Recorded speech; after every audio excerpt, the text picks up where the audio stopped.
موت کیا چیز ہے؟ اس کے 200 جواب ہیں سائنس کی کتابوں میں.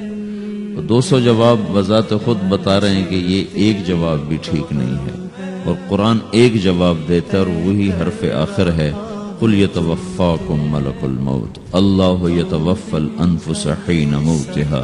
اللہ ہے جو تمہاری روحوں کو موت کے وقت کھینچ لیتا ہے، تمہارے جسم سے نکال لیتا ہے.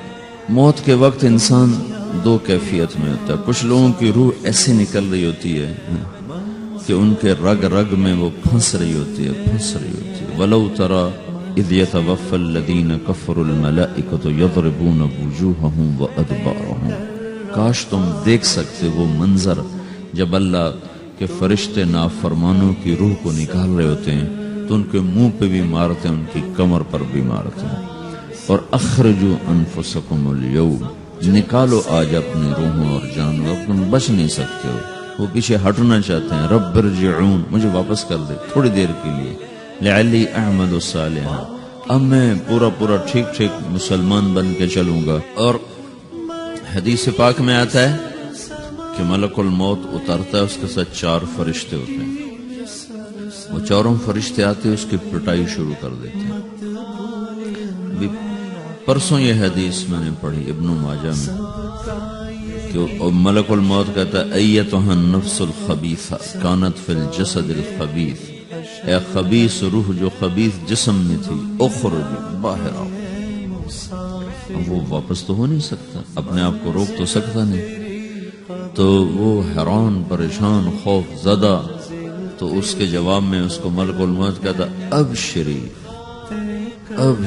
بحمیم وغساق وآخر من شکلہ ازواج، تیار ہو جا خوفناک عذاب کے لیے اور کھولتے پانیوں کے لیے، کانٹے دار جھاڑیوں کے لیے، اور بے شمار عذاب کی شکلوں کے لیے.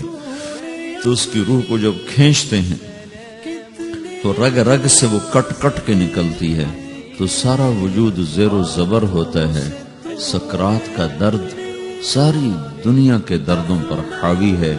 جب اس کی روح نکلتی ہے اور اس کو لے کر آسمان پر چلتے ہیں تو دروازے پر پہنچتے ہیں تو اندر سے فرشتے پوچھتے ہیں کون ہے؟ کہتے ہیں فلاں کا بیٹا ہے.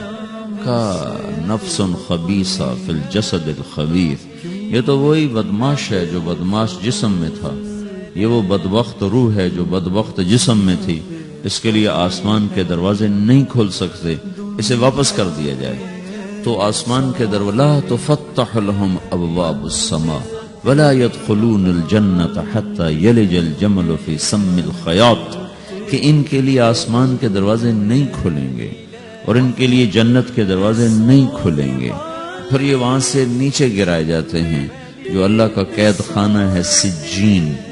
وما ادراک ما سجین کتاب مرقوم، وہ تمہیں خبر نہیں کہ وہ کیا خوفناک قید خانہ ہے جو اللہ تعالیٰ نے بنایا ہے، اسے وہاں دھکیل دیا جاتا ہے. پھر قیامت تک اس کے لیے انتظار کی گھڑیاں ہیں اور عذاب کی شدت ہے. جب کوئی نیک مرد عورت کے جانے کا وقت آتا ہے تو اس کے لیے بھی فرشتے آتے ہیں اور آ کر اس کو خوشخبری دیتے ہیں اور آ کر اس کو تسلی دیتے ہیں کہ آپ غم نہ کریں، پیچھے والے بھی آپ کو مل جائیں گے، آپ خوف نہ کریں، آگے ساری منزلیں آپ کے لیے آسان ہیں، آپ کے لیے جنت بھی تیار ہے، رب بھی مہربان ہے. اور حدیث پاک میں آتا ہے کہ ملک الموت اور 4 فرشتے آتے ہیں، وہ 4 فرشتے اس کو سہلاتے ہیں، دباتے ہیں کہ موت کا درد اسے محسوس نہ ہو. اور ملک الموت فرماتے ہیں ایتھا النفس الحمیدہ کانت فی الجسد الحمید اخرجی، اے نیک روح جو نیک جسم میں تھی باہر آؤ. کیا کرو؟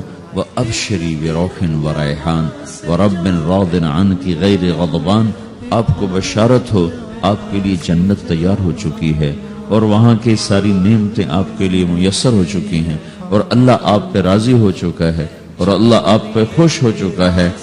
اس پر اس کی روح کو نکالا جاتا ہے. پھر سارے فرشتے اس کو استقبال کے ساتھ جو آسمان پر لے جاتے ہیں تو اندر سے پوچھتے ہیں کون ہے؟ کہ فلاں کا بیٹا، فلاں کی بیٹی. کہتے ہیں نفس حمیدہ فی جسد حمید، یہ تو نیک روح تھی جو نیک جسم میں تھی، مرحبا بہی. اس کو ہم سب استقبال اس کا کرتے ہیں اور ایک دم آسمان کے دروازے کھلتے ہیں. پھر وہ پہلا، دوسرا، تیسرا، چوتھا سارے آسمان پار کرتا ہوا اللہ پاک کے عرش کے نیچے کے جا کر، مرد ہے یا عورت، وہاں جا کر سجدے میں سر رکھتا ہے، اور اللہ تعالیٰ فرماتے ہیں ہاں اس نے ہمیں خوش کیا، ہم اسے خوش کریں گے، اور اس کو عافیت کے ساتھ وہاں آسمان میں، پہلے آسمان سے لے کر اللہ کے عرش تک یہ سب ویٹنگ روم بنے ہوئے ہیں، جہاں اللہ اپنے اپنے درجات کے مطابق جنت والوں کو ٹھہراتا ہے، اور وہ انتظار گاہ ہے، اور وقت ختم ہو جاتا ہے، لہذا انتظار کی جو تکلیف ہے وہ بھی ختم ہو جاتی ہے۔ وقت ختم تو انتظار کا احساس ختم، اور ٹائم کے گزرنے کا احساس ختم۔